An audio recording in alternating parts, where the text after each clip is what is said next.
So we have here IFRS 13, fair value measurement. Fair value measurement. IFRS 13, fair value measurement. Fair value measurement. So, ladies and gentlemen, if you have assets, you have liabilities, it will be very important for you to attach a value. Remember, we are still doing topic number 1. If you look at your course outline, topic number 1, you'll be able to see we still have many standards here to cover. All right. So IFRS 13, fair value measurement. Fair value measurement.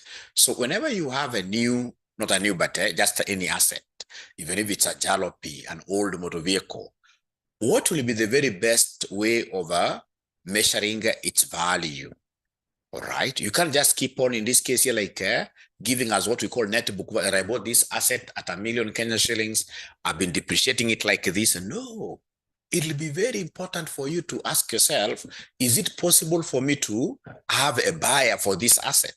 If I was to take this asset today to a market, willing buyer, willing seller, how much will I be able to realize out of this particular asset? So how much will I be able to sell this asset? That value is what we call a fair value, is what we call a market value. So if this vehicle, for example, the fair value is say 2 million or whatever, it is at 2 million that I will be able to take and have it represented or financially reported in my books. So the biggest problem which IFRS 13 is trying to answer here, how do we get them to ascertain this fair value, especially in situations where there are no market participants, where there are no even markets? You know, there are some assets, however much you would want to have their market value, there are some assets that are very unique. You can't get their market value. There is nobody who is willing to buy that kind of an asset. There's not even a single asset that is quite similar to it, which has been sold in the near past. So now how do you get to ascertain, ladies and gentlemen, the value of that kind of what here, an asset? So with me, I have these particular notes of ours that I would want us to read, here. So it is page number 16. Page number 16 of our SBR book. Very important book. This book will make you see places. IFRS 13, fair value measurement. And I will read through this very fast. It's a very short standard, and then I should be able to allow you guys to get to your normal things here. So the objective of IFRS 13 is to provide a single source of guidance. A single source of guidance for fair value measurement where it is required by a reporting standard rather than it being spread throughout several reporting standards. Many accounting standards require or allow items to be measured at fair value. Some examples from your prior studies include, for example, IAS 16. So IAS 16, where we have property, plant, and equipment, it allows entities to measure property, plant, and equipment at market value, at fair value. IFRS 3, which is a consolidation standard, which we'll be discussing just in a few days, which is business combination, when businesses are combined. It requires the identifiable net assets of a subsidiary to be measured at fair value at the acquisition date. IFRS 13 does not apply to share-based payment transactions, what we were doing here yesterday. It does not also apply to leases, IFRS 16, the definition of fair value. Fair value is defined as the price that will be received to sell an asset or paid to transfer a liability in an orderly transaction between market participants at the measurement date. IFRS 13, paragraph 9. The price that would be received to sell an asset, actually that's what I would stick with. But if I sell this asset of mine, ladies and gentlemen, this is the price that I'll be able to receive. All right. Or pay to transfer a liability in an orderly transaction between market participants at the measurement date. So there is no coercion here. really. So we are two parties here, two participants here at some marketplace. This person has brought a computer. So this computer, what price do we agree to have this computer exchange between ourselves? Give me 10,000. Giving you like, so we agree on a price. That price that we shall agree between ourselves, ladies and gentlemen, is what we are calling a fair price. Market participants are knowledgeable third parties. Uwezi ukasema sasa unaenda kuuzia mtoto mdogo useme hii ndio all of us are knowledgeable. So if it's about goat business, all of us have done this kind of business before. So we are knowledgeable. Third parties here. When pricing an asset or a liability, they would take into account the condition, locations, restrictions on use. Restrictions on use. All right. So for example, you will get so many people, so many places like where I stay, where we have a restricted development. I mean, you are told that you can't build a house, which is, for example, of a different, I mean, most of the houses are very, very similar. All right.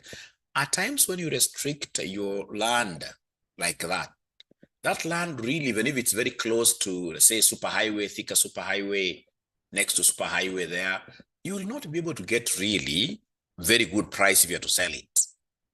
Why? Because now, right now, people have that affinity of, doing very big high-rise apartments. So if then you can't, if you are restricting them, of course, those guys will tell you that we want to live in a place that is quite restricted. But for sure, most people would want a place where they can do business, you know.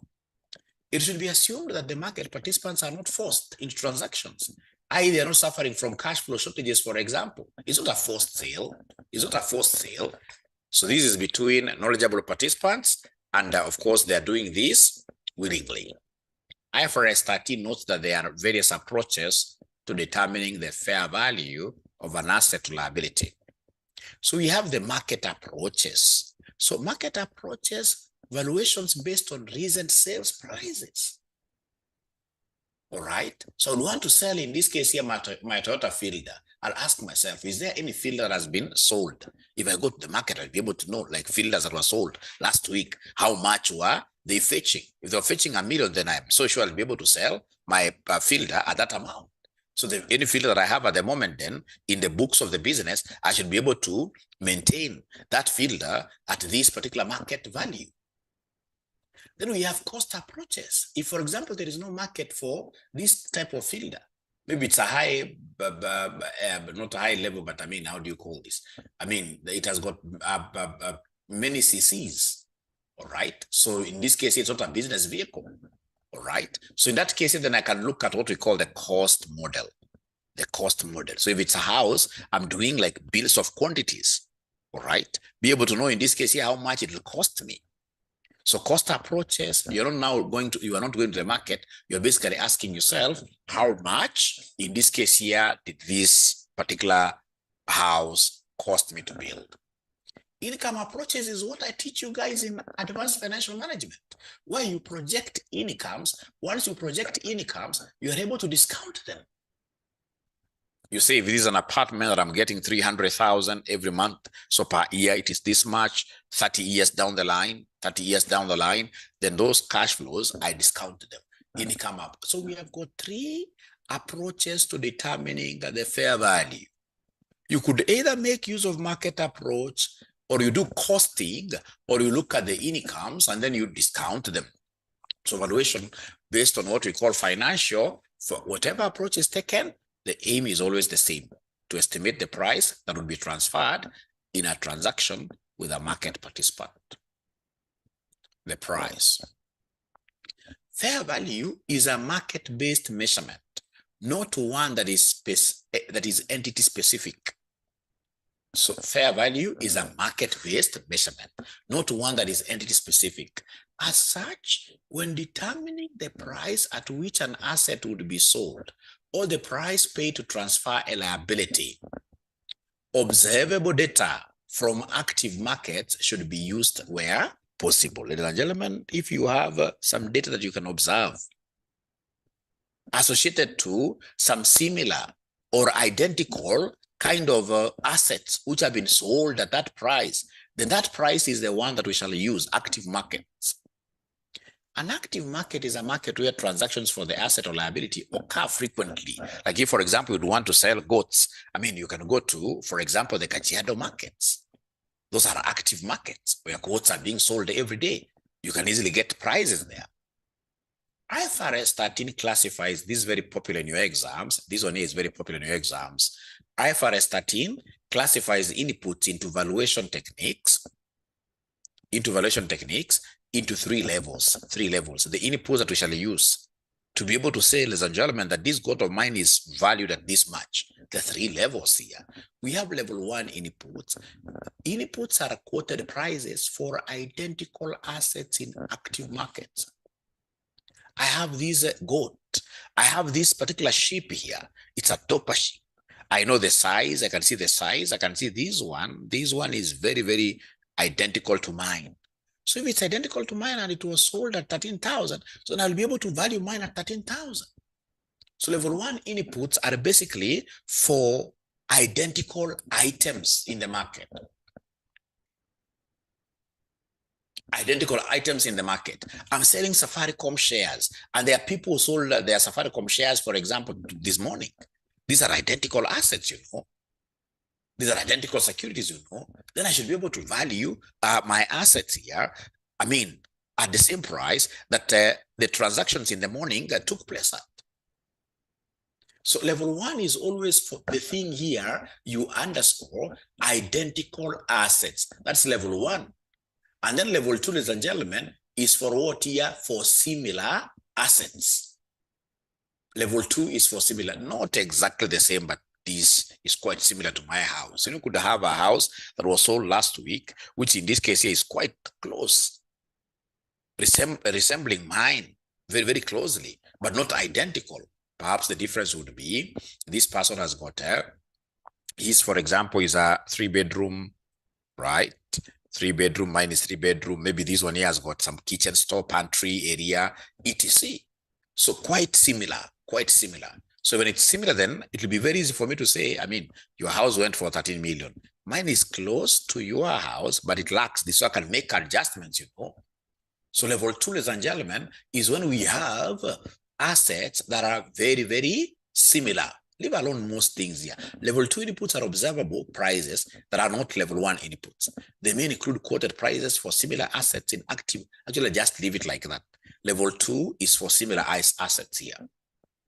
And then now level 3, you can imagine if, for example, today you wanted to sell, which church is this? I normally confuse that church. The one that is near City Hall. There's a church near City Hall. Is it Cathedral, or there is a church there that is quite unique? I mean, even if you go to any place in East Africa, you can't get a church that is very close, similar to that. Price of what here? Unique assets. Very unique assets, ladies and gentlemen. Very unique assets. Now to value them, you shall use what we call level 3. Level 3. Or it's Holy Family Basilica. How would I confuse Holy Family Basilica? It's Holy Family Basilica. So if you have ever been there, ladies and gentlemen, that church is very, very distinct.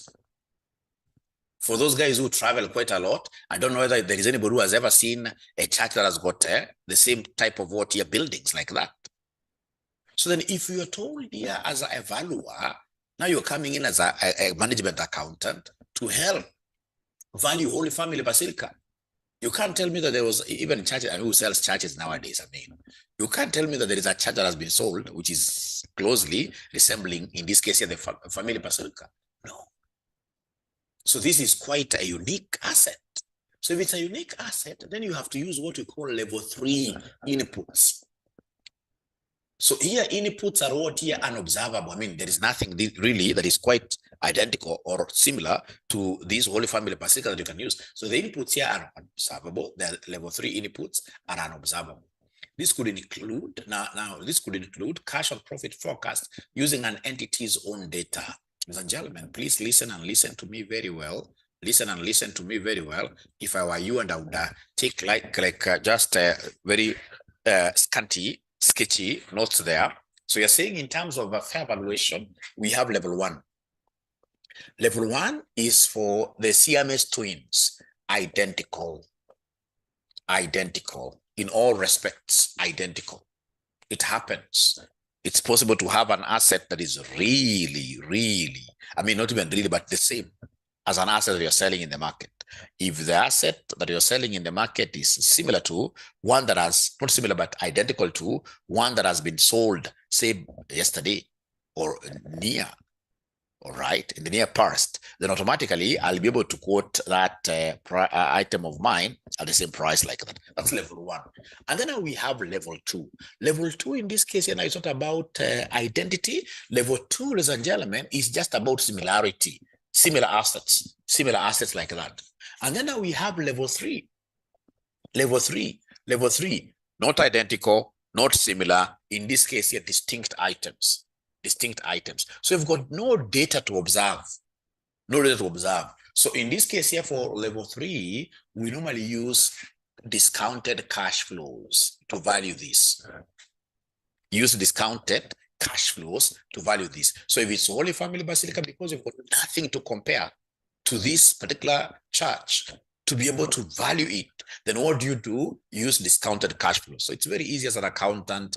Take in this case like 5 years history, talk to the priests over there. How much do you normally get in terms of offerings and donations and tithes, whatever, every week? Take that to monthly, take that to yearly. So in this case, you're able to get like, this is the contribution that comes to this church every year.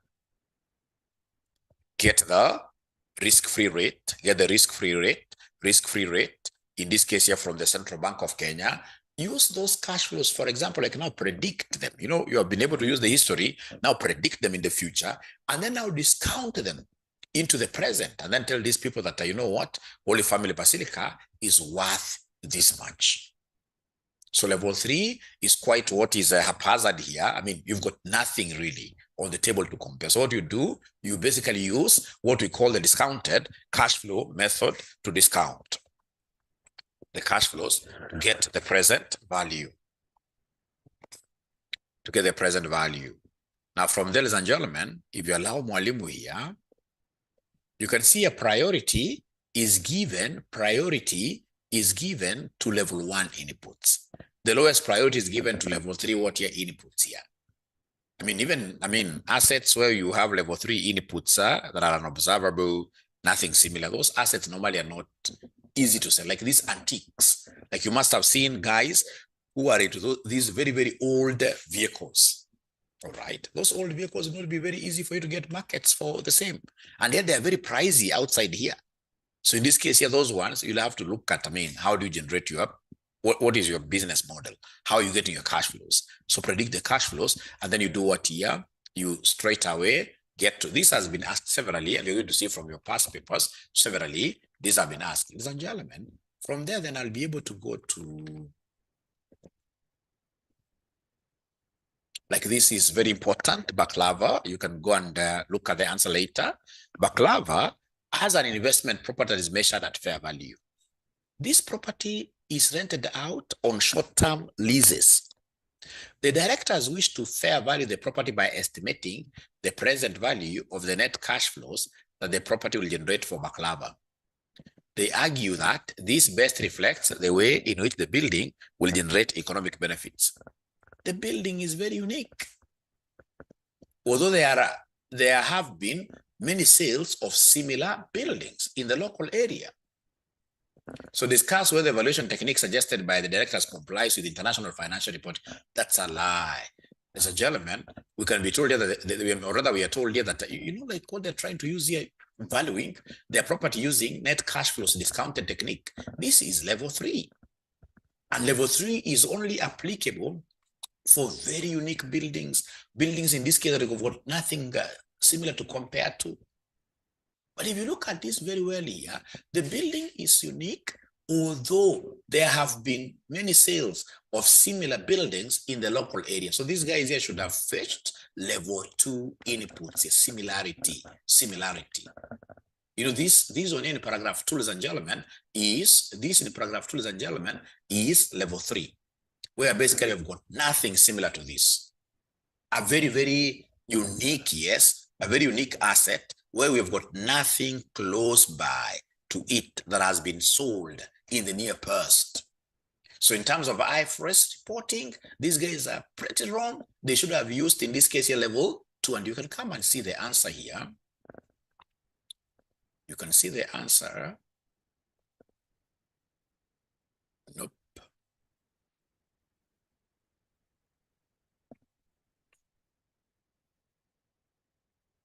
Baklava. So baklava, I think baklava is 3. Yes. So baklava is here. The director's estimate of the future net cash flows that the building will generate is a level 3 input. IFRS 13 gives lowest priority to level 3 inputs. This should not be used if level 1 or level 2 inputs exist. Observable data about the recent sales price of similar properties is a level 2 input. The fair value of the building should therefore be based on these prices, with adjustments made as necessary to reflect the specific location and the condition of baklava's building. Ladies and gentlemen, from there, we go straight away to markets. Very, very common. If you did last semester's exam, they gave us a question from this area. Markets. The price received when an asset is sold or paid when a liability is extinguished may differ depending on the specific market where the transaction occurs. We have got 2 types of markets. We have the principal market, and then we have the most advantageous market. Principal market and the most advantageous market.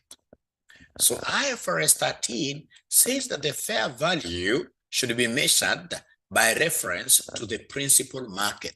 Reference to the principal market.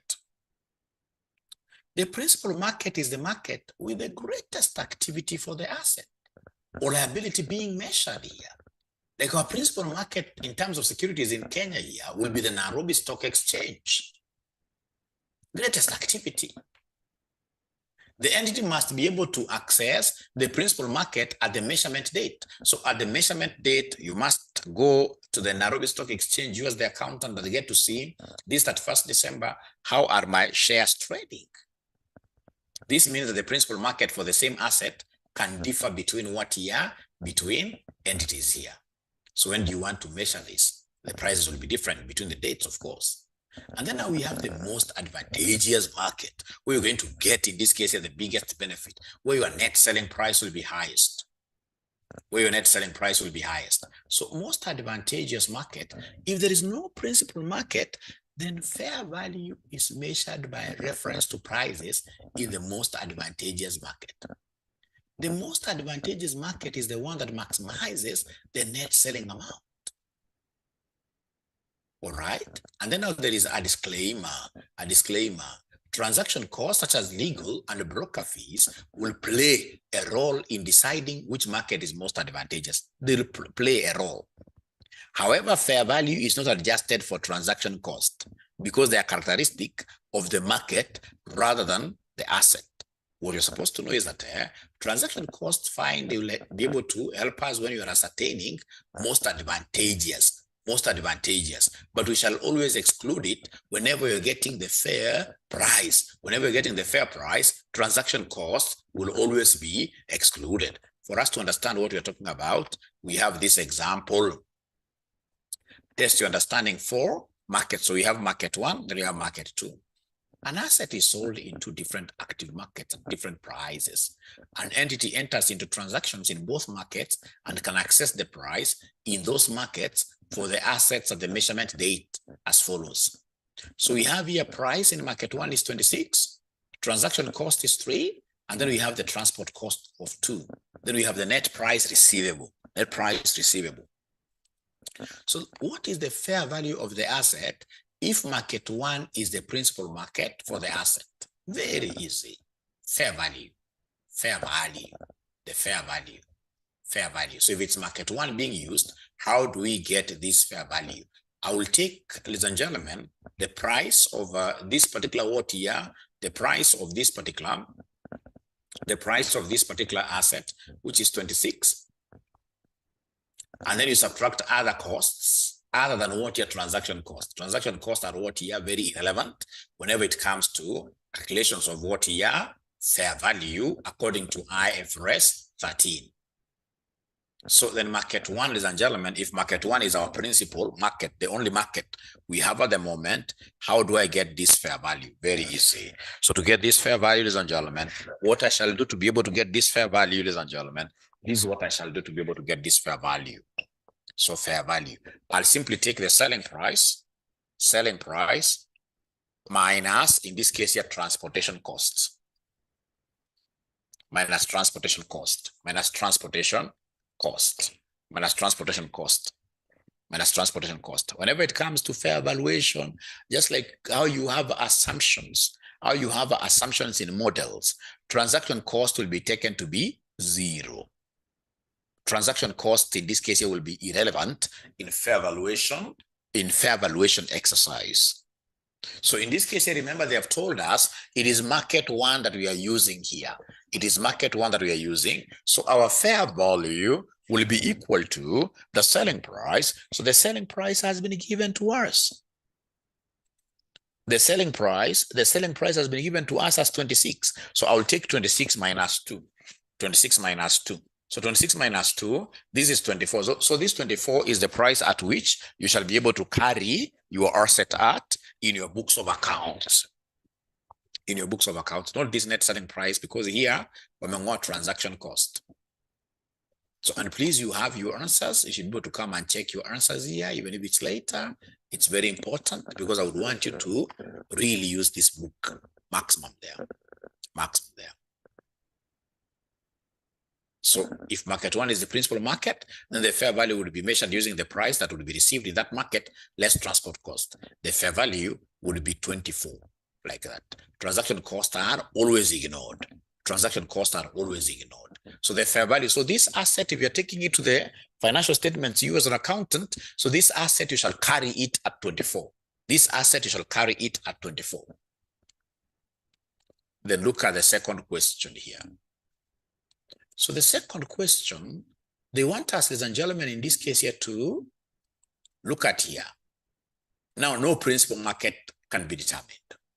So if there is no principal market which can be determined, we shall always go to the second scenario where we ask ourselves, between the markets given, which is the most advantageous?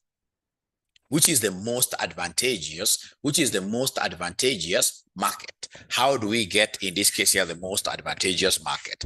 To get the most advantageous market, this is normally what we do. To get the most advantageous market, to get the most advantageous market, you compare between net selling prices. Net selling prices. So when you are looking at the net selling prices, basically you are not going to disregard any cost, not even transaction cost. So you look at the net selling prices and then you select the higher. You select the higher or the highest.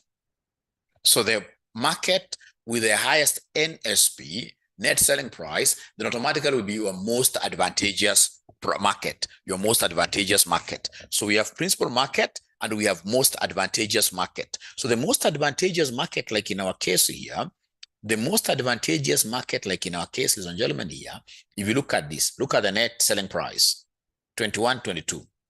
So the market 2 is the most advantageous market because 22 is higher. So 22 is higher. So market 2 is the most advantageous, market here. And therefore, if number 2 is what we are looking at, and therefore the fair value, when it comes to fair valuation, ladies and gentlemen, I will always ignore now. Remember, when I'm getting most advantageous market, I have to compare and consider all costs because I'm looking at the net selling price. But now we have come to the ultimate. We've come in this case here to the bullseye, which is fair valuation. So to get this fair value, I will take the selling price given here. As usual, I subtract, in this case here, transportation costs. I subtract transportation cost. So the selling price in this particular question in market 2, remember now we have identified market 2 as our most advantageous market. So it is 25 minus the transportation cost, which is what here? Transportation cost minus transportation cost, which is 2. So it is 25 minus 2. 25 minus 2 gives me 23. So the fair value there will be 23. And for you to be able to understand what I'm talking about, ladies and gentlemen, simply look at the answer. You'll be able to see the answer giving you even better. If neither market is the principal market for the asset, then the fair value would be measured in the most advantageous market. The most advantageous market is the market that maximizes the net amount received from the sale. So you can see the net amount received in market 2 is 22, is higher than the net amount received in market 1, which is 21. Market 2 is therefore the most advantageous market. This results in a fair value measurement of 23. Remember, fair value is this selling price 25 minus 2. IFRS 13 specifies the transaction cost. IFRS 13 specifies that transaction costs play a role when determining which market is most advantageous, but they are not factored into the fair value measurement itself. So remember, ladies and gentlemen, mine is basically a high level for you to understand what is expected of us in the standard. Otherwise, when we come in this case here to revise, we shall be able to look at a past paper question and we'll be able to see that these guys normally steal questions from ACCA. So unless there is a question, I would want in this case here to go straight away to the next concept here.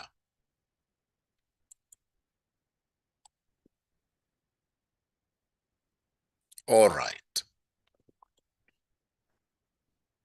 So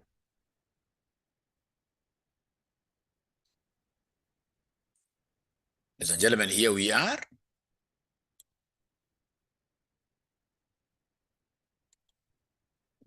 All right.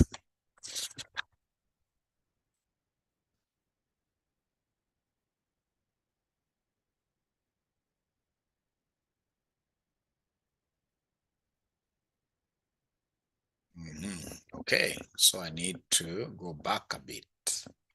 Yeah, one of the books I should have not gone to the answers.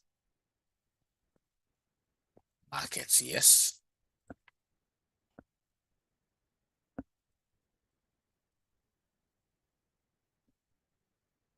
Yes, then now we have non-financial assets. So for non-financial assets like property, plant, and equipment, how do we do fair valuations here?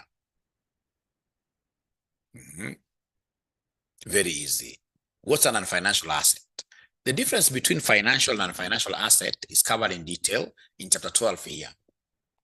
Financial assets, the ones, ladies and gentlemen, where you will easily get your cash here, like receivables, investment in equity shares. These are financial assets here from the word, like you're financing receivables here. You're going to, if you're raising, for example, cash, if you're raising capital, you're going to sell equity shares here. Non-financial assets include property, plant, and equipment, intangible assets. The fair value of a non-financial asset. IFRS 13 says that the fair value of a non-financial asset should be based on its highest and the best use. Highest and the best use. The highest and the best use of an asset is a use that a market participant would adopt in order to maximize its value. The current use of a non-financial asset can be assumed to be the highest and the best use, unless evidence exists to the contrary.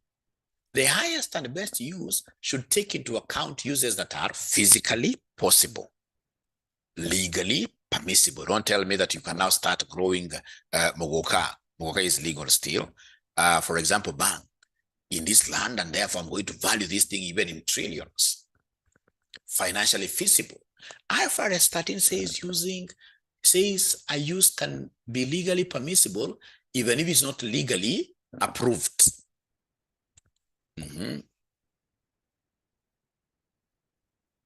For us to understand, ladies and gentlemen, so remember, legal approvals, you can always look for approvals, and especially if there are other people who have gotten approvals in that particular area, then even if it was a restricted area, then I can now say that if my neighbor got this approval, I also get this approval. So what is the best use? Should I sell this land or should I build on it? What is the best use? If I build on it, cash flows. I'm going to get cash flows from my rental property. So best use perhaps could be that, or selling the land. So what is the best use? Very, very important for us to appreciate this, ladies and gentlemen. We come here, test your understanding 5. Test your understanding 5, the last concept that you're doing here. Test your understanding 5, 5 quarters. 5 quarters has purchased 100% of the ordinary shares of 3 halves and is trying to determine the fair value of the net assets at the acquisition date. 3 halves owns land that is currently developed for industrial use. Currently developed for industrial use. The fair value of the land, if used in a manufacturing operation, is 5 million. So one of the ways is to develop this and put up a manufacturing plant. And if you do that, then you'll be able to get 5 million. So one of the ways of using this land to generate cash flows is to do manufacturing inside there. If we do manufacturing in there, we'll be able to get 5 million. So basically, currently, that's another way of telling you that currently this land is valued at 5 million. Many nearby plots of land have been developed for residential use as high-rise apartment buildings. The land owned by 3 halves does not have planning permission for residential use, although permission has been granted for similar plots of land. The fair value of 3 halves land as a vacant site for residential development is 6 million. The fair value of 3 halves land as a vacant site for residential development is 6 million. However, transformation cost is 0.3 million. Would need to be incurred to get the land into this condition. So, ladies and gentlemen, then should we consider in this case here should we consider getting into this residential development? What do you think shall we be able to earn? What do you think shall we be able to earn? What do you think shall we be able to earn? What do you think shall we be able to earn? Okay, Richard, I've seen your question. Should we consider in this case here developing this into residential? You can see in this case here we shall be able to get 6 million there. But remember, there is a transformation cost of 0.3. There's a transformation cost of 0.3. So the net benefit there will be 6 minus 0.3, which is 5.7. So then in this case here, you have to look at what is the best usage for this land. Should we put up a manufacturing operation there and get 5 million? Or should we put up a residential property and get 5.7? So putting up a residential property getting 5.7 is higher. So the best use here is 5.7. Then in this case here, I would rather develop this particular residential and get 5.7. So it means the higher of the two, the best use. So it means that this land should be valued at 5.7. 5.7, not this 5 here. Because I mean, we are wise people. We shall always go for the best for this land.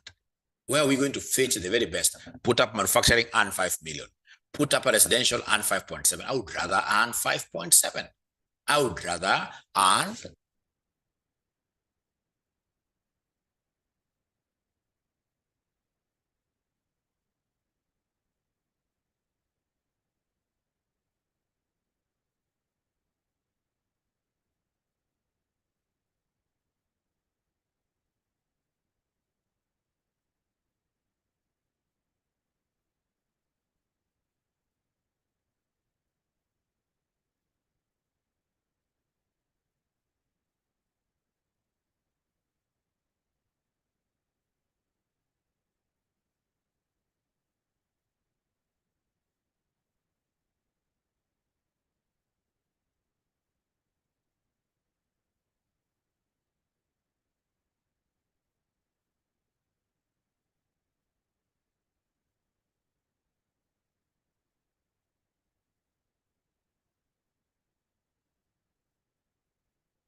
I hope now it's fine. I hope now it's fine. Thanks for that.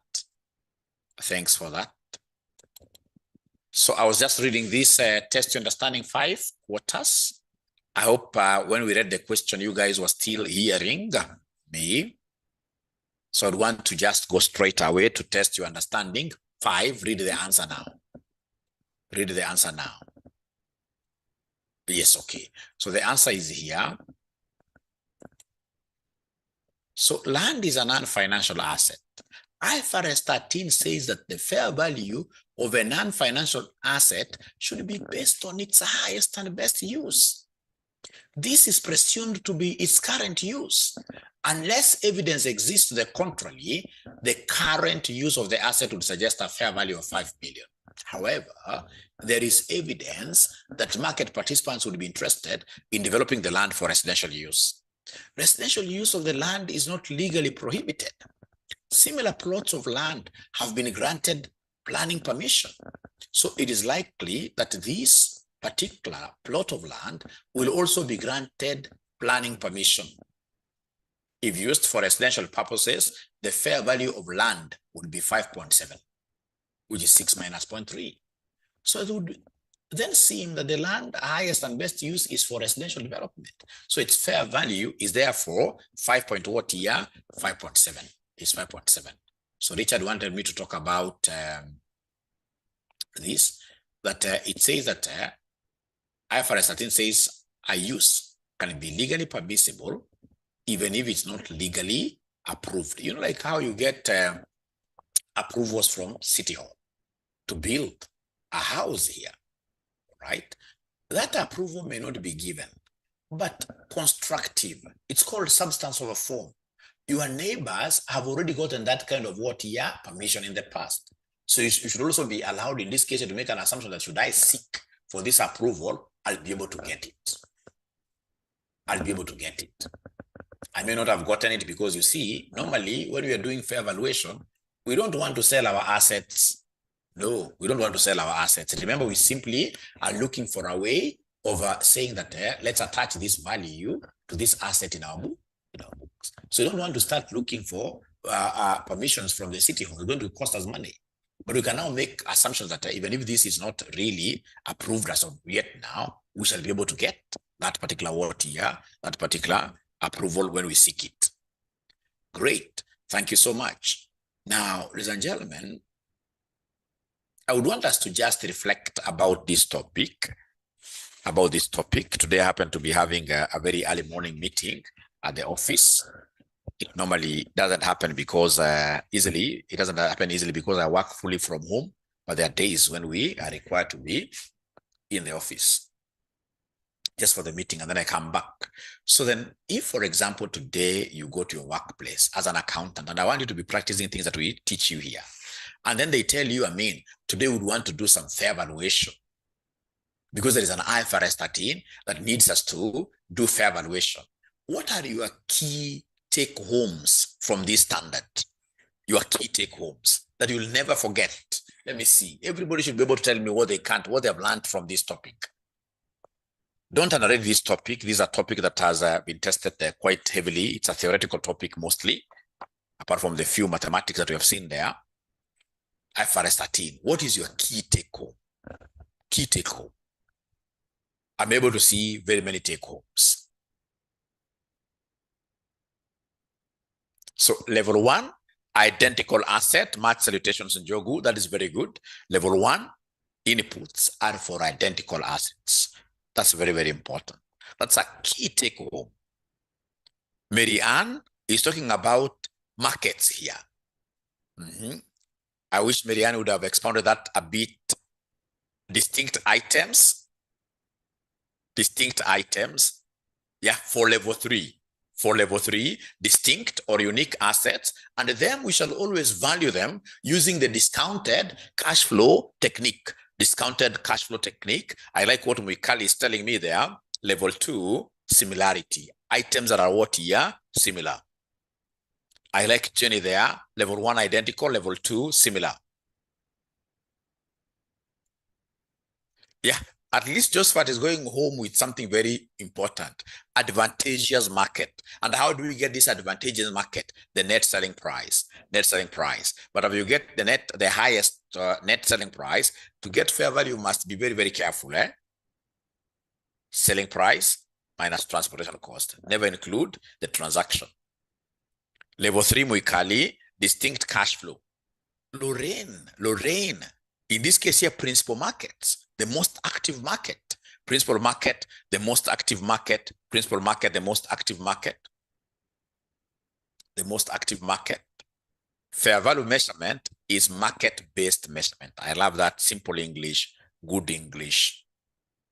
Good English there. Market-based. A value between market participants, and they have to be third parties. Don't bring a brother and a brother here, and then you tell me that Mwalimu, let us have this. If a brother is sold to a brother, that's not third parties, you know. Those guys here will be able to say, this was my younger brother. I used to beat him a little bit when he was young, so I'm selling this vehicle to him at almost a throwaway price. We need third parties here. Are you sure, Richard, that transportation cost is unnecessary? Is it transportation cost which is unnecessary to get fair value, or transaction cost? That's a good one. But always remember, it is transaction cost that you will not subtract, but you shall subtract transportation cost. You shall subtract transportation cost. So fair value of assets does not include, thank you very much. Now, Doreen, you have been able to summarize this. Does not include transaction cost. So market approaches, cost approaches, and income approaches to determine fair value. Great. Now, ladies and gentlemen, where we have reached, you must have realized that now we have covered all the IFRSs needed in topic number 1. All right. Although when I come to my tomorrow's class, I'll still be able to do, you know, there are other IFRSs, like now we have what we call rated parties. It's another topic. It's in topic number 4, rated parties. We have another one, for example, IFRS 8 segment reporting is in topic number 4, but I like covering all the IFRSs. So tomorrow I'll be looking at IFRS 8 segment reporting. Now, there is one thing I would want you guys now to start doing. All right. You see, a question from topic number 1, we should be able to answer it very well. So I would want, in this case here, to start getting champions. And these champions are those students who will be able to do some questions from the past paper. It doesn't matter whether they are right or wrong. Just one question, like every day, we must get a champion. Every day. And we're going to have this champion. It's going to be a ball that revolves between ourselves. So in this case here, I'll appoint the first champion. So the first champion, in the course of today, I would expect him or her to go to a past paper, touching on any of these IFRSs that you have done. You do one question, even if it's wrong, post it there. And then we should be able to mark that question for that student. Of course, that means we have to do it. So once in this case, you're a champion for today, now the next day, you'll be the one to appoint the champion. We need to do as many questions as possible. We try them in an exam environment where you're not looking at any solution. If I got this kind of a question on an exam, what would have I done in terms of this IFRS? It's very, very important for us to be thorough. So my champion for today, we should be able to do research, go to your past papers, pick one question that you have not done. You can pick one from this IFRS 13, you know, the champion I specify for you. So IFRS 13, pick one question on IFRS 13, do it. Hata kama madhogodhanyo, andika tu. Okay, andika no label vizuri the question, throw it to our WhatsApp group. And this champion for today is none other than Muikali. So Muikali, I expect you to look around your past papers from last sitting. Look at any IFRS 13 question, do it and put it there, and then we shall be able to critique it. Otherwise, for today, I request that I disappear much early. It's good that I've seen you guys. I've got some takeaways from our session today. So thank you very much. Please put in your very best at your workplaces. Usichoke. Yuko mwana niambia mwalimu nasikia kuchoka acha nilale leo siendika. No. Always we shall appear in our workplaces and we shall do our very best. You don't know how. God will come and visit us, of course. Thank you so much. Bye. Great years. Discontinued operations.